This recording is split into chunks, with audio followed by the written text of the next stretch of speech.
Okay, folks, today we're going to do something a little bit different. No, we're not going to cook anything. We're not going to eat anything.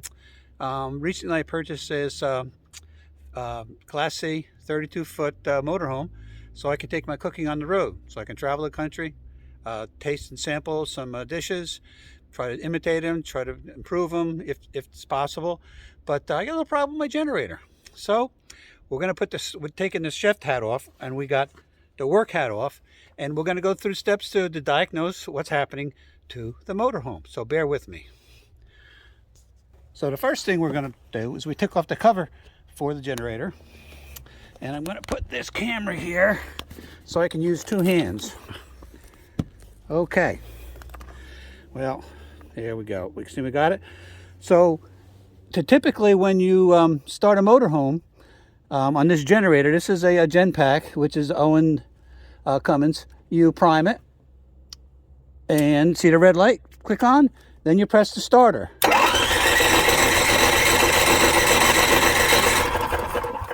Now nothing happens, and this hose is not even hooked up, so if there was fuel going to the carburetor, it'd be squirting all over the place. Now truth be known, I tried it before, so I knew nothing was going to come out. So we're going to try something that I've never heard anybody try. I've looked about 400 videos online. Well, that's an exaggeration, maybe 40. And I didn't come up with anything about getting fuel to the carburetor.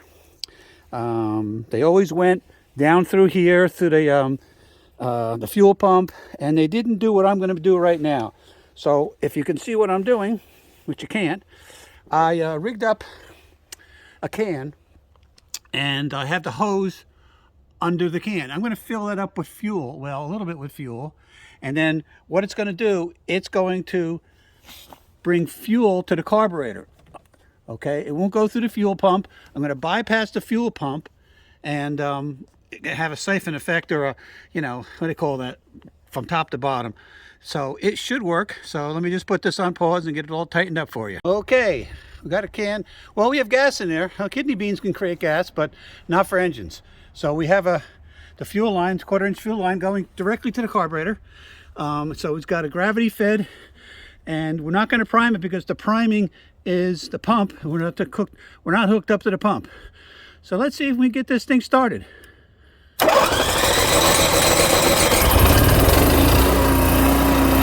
there we go, baby. And that's the reason why.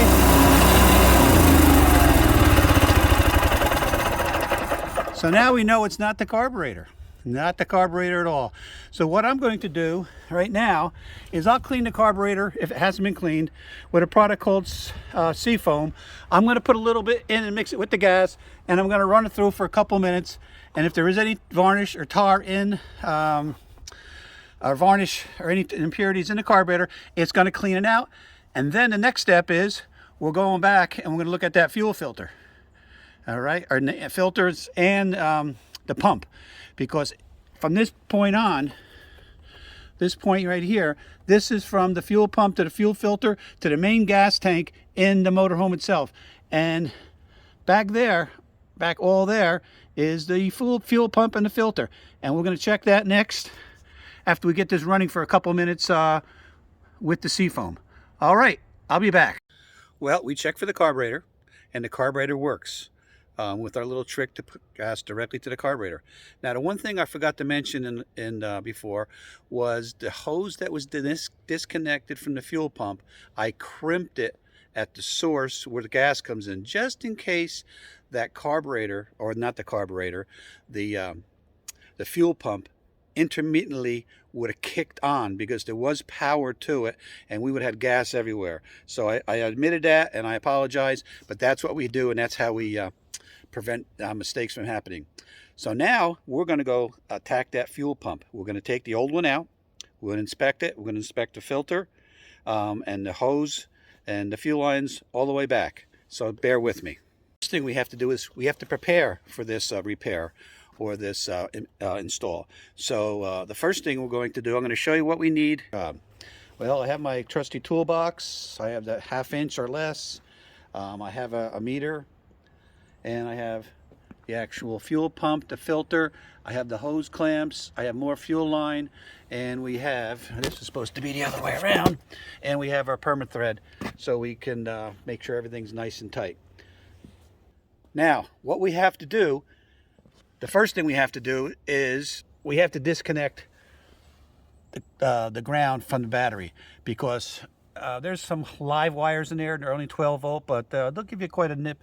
Plus, you don't want to ruin your electrical system. So we'll have to disconnect these. So this particular nut, it's a 14 millimeter, and we're going to loosen it. And remember, the hot wires are back there. This is the ground. And we're going to take all these wires off, because this one goes to the battery. The rest will go to the charger and the inverter, and all kinds of other places that we will investigate. Now, you'll notice that this is a little dirty. This is a little dirty. Let me get this close up. And by the end, we're going to clean all that, because you can see even in this spot here, you're not making 100% full contact. You're just a little bit here. So the copper, we always going to clean it, and I'll show you how to clean that at the end of the video. Now that the power's off, we're going to disconnect this cable here. This is the remote cable for the inside of the motorhome. This will start it through a remote action. And these are all the wires, and we inspect, make sure everything is clean, and we're going to put this out of the way for now, because we're going to have to take this control board out soon. So I want to disconnect these first. But before I do any other work, I'm going to climb under here and up where the fuel filter, the fuel line is, and we're going to disconnect everything and clamp everything off. I'll see if I can get that when we get it all done. We're under the motorhome now, and that part is your fuel filter. This is your fuel line going into your main tank, which is well under here. And you noticed I clamped this off with a clamp, but I always put some fabric in between, rubber. These are rubber gloves, so it doesn't destroy the integrity of the hose. So now what we're going to do is we're going to take that screw off and pull that off the fuel filter. So now that we got the clamp off, I'm going to put a can under here, because there may be some gas. Okay, so you see we're getting fuel to the fuel filter, and the clamp is on. There's just a little bit of residue gasoline that's in there. Now we're up at the front here, and remember, that is the communication cable or the remote that's in the cab itself. And we're going to get this out of the way. We're going to go through the boot out here. It's a rubber boot. We're going to take it all the way out. We got to make room to work. Be careful so you don't ruin the wires, but the boot should come right off, or have a hole big enough to go through, and we'll get that through. Okay, maybe we have to take, this is the solenoid, so we're going to take this completely out. It's a 1/2 inch socket. All right, now the power is turned off, so there's no need to worry about getting a shock or making my hair curly. Well, what hair? It'd probably fall out. There's not much there to be curly. But we'll take this off. We have a washer on here. This is where the power comes into the solenoid. The solenoid hooks up to the starter. We know that works because, remember, it started right up. And we know it works because it kept running. So we not worry too much about the solenoid not working. We'll take this baby off. This goes to the battery. The battery is completely turned off, disconnected. We're going to take this rubber boot off. That's usually a no-no because they're hard to get back on, but I'll be able to get it back on. This way, these will go through that hole. I want them out of the way so it's easy to work. Okay. You'll see in a minute why I want this out of the way. Okay. All right, we take this wire off. We take these two clips off, and we're going to put them through also. Put them through the boot area. Now, there's a torque wrench here. It's called a 30 torque wrench, and we have to take that off and it'll pop right out. Be right back. I got to turn this off because I got to get into my tool. So we have the torque bolt wrench. Take the torque bolt off. You can see I'm spinning it. Okay, get my finger in there not to lose it. Actually, the wise thing to do is get a pair of needle nose pliers. When your hands don't want to work, you use the pliers. It works. It's more safe. And we'll store that. And we'll take this. Now in the back there's a little hole clip, and back here there's a lip up, and that'll clip on and then that'll bolt. So we can remove this and just put this out of the way because we're not going to worry about that until later. We'll put it right up under the hose. Be very careful not to fuel line, I mean. This is out of the way. Now we have to take the control board off. Now I had to replace these bolts because they were rusted, because I looked at this once before. So I put an Allen key wrench type of bolt. And all you real licensed mechanics knows exactly what I'm talking about, because there was 2 torque bolts in there and it was so rusted you had to drill it out. The last time I worked on this, which was not too long ago. So this is the last piece we have to take out before we can take the fuel pump out, which was already loose from that bottom nut that I took off. So under this is where there was a leakage of some sort. Don't know what it is all about, but we're certainly going to find out. Okay, we put that away. Now this basically will pop up. It's a little tight, so we have to tilt it this way. After we pull it out, there's a clip in the back also. Now this is really not for the faint of heart. So that came out pretty good. Be careful not to ruin the wires. Gingerly move the things out of the way. Be careful again. Make sure you're not pinching anything. Make sure you're not breaking the wires. And just kind of lift up and rotate this out. There's a... Hey, let's see what we get here. It takes a while, but you don't want to break anything. So we rotated this. Okay, here we go. Here we go. Just have to look and be careful. I don't know why they put it in so tight. I guess because they only want a certified mechanic to work on it and nobody else. Okay, so let me grab the camera and show you what we have. So here's we have, that's the fuel filter. So that looks really new, except for one thing. You see that clamp down there? That's a one-time clamp. That's usually put in originally when they manufacture these rigs and they put them together. Now, that also tells me that maybe a certified mechanic worked on this and put it back. All right, so this is what we're going to take out. See that bolt down there on the left? That's also the bolt that we took the nut off, so that should just pop right out. Okay, we got the bolt out, and here it comes. Here comes the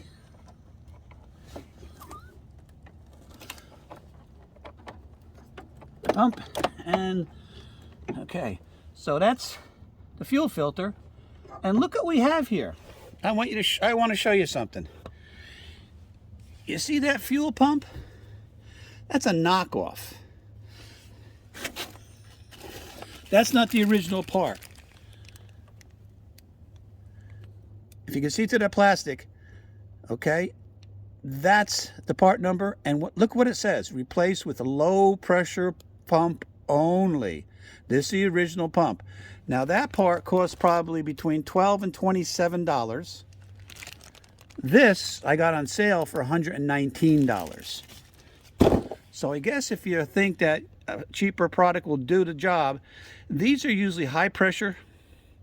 They last about a month sometimes, and they're just not worth putting in, and this is why we have so many problems with these machines. So since I have this all out, I decided let's check out the fuel lines and maybe just replace them all. They looked a little sketchy. I'm not a crazy fan of doing things over and over and over again. So this goes here through this, and I'm going to take this piece and replace it all the way instead of jerking around trying to get that off. And I'll put new clamps on, new hose, new filter, new fuel pump. While putting a new fuel line in from the fuel pump, I decided let's put a shut-off valve in, just in case we have to work on something, or during the winter months we want to run the carburetor dry and leave it dry and not get any varnish. That's what I had to do. So to put the fuel pump in, I had to take this bracket off. There's actually 5 screws, and it has an adjustable flange down there to keep it tight. So okay, we're ready to put it all back together. To put the fuel line back in, you can see under the shut off, and it goes all the way up to there, and it's ended there. I had to take the starter housing off, and these fittings had to go through a hole that you'll see here.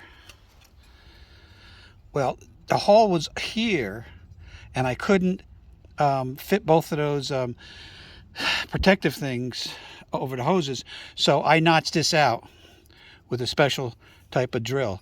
So now they'll fit nice and tight, and they won't break or anything like that, and they'll just fit nice. So why this bracket is off, the starter bracket, these little prongs right here, I might as well just take an emery cloth, make sure they got good contact, because over time, you know, it is a 15-year-old model, 14-year-old model.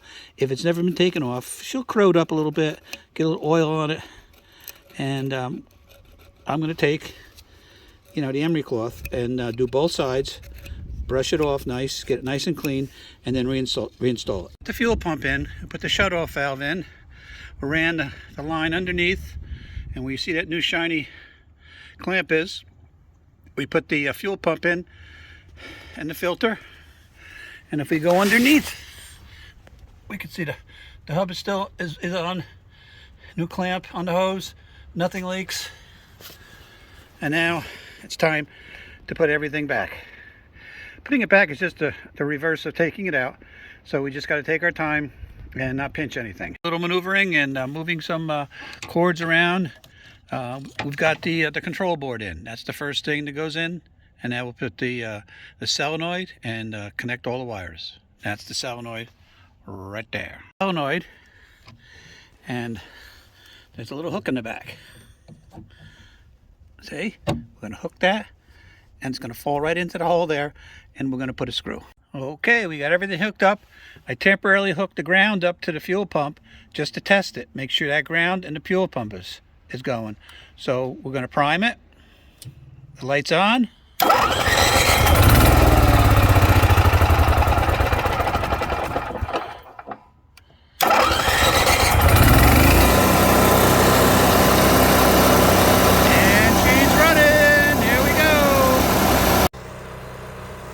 After about 2 hours of working on this, 2 separate days, you can hear in the background, she's running. So the recoup, or the rehab, what we did, first of all we ended backwards. We had spark, we had carburation. So it had to be, we weren't getting any fuel to the carburetor. It could have been electrical, it could have been mechanical, it could have been fuel. So all we did was change out the fuel pump, the fuel filter, put a new fuel line in, hooked everything back up, put a temporary ground for the fuel pump until we find a nice location, and we're done. So a quick fix. It costs us $119 for the fuel pump, about $30 for the fuel filter, and that was it. The shops, you can't get a shop around here, and my recollection of the videos, $5,000 to $1,000 to do what I did for under $200, and about 2 hours worth of work. A non-mechanic. I'm a cook, okay? I'm a landscaper, I'm a home builder. I'm not a mechanic at all. But just common sense, you trace back and you put back what you took out in the identical order in reverse. And here we go. So let's take a look at this baby. And there she is, she's running. She's running now for about an hour. I'm gonna let it run for another hour because I want to make sure all that fuel's there. I want to make everything is not leaking, not jarring loose. I'm gonna go check in the motorhome itself to see if the load is good. I can put the microwave on and things of that nature, and then we're done. So I hope you all enjoyed this video and you learned something. Like I said, I did so many videos on YouTube, and none of them went through the explicit and the detailed that I did in this video. And I hope a lot of people will save a lot of money and do this and read this video. And if you see this video and you like it, please share it with the other RVers, because it'll save you a lot of money and save you time broken down on the road. God bless. We'll see you on the road, buddies.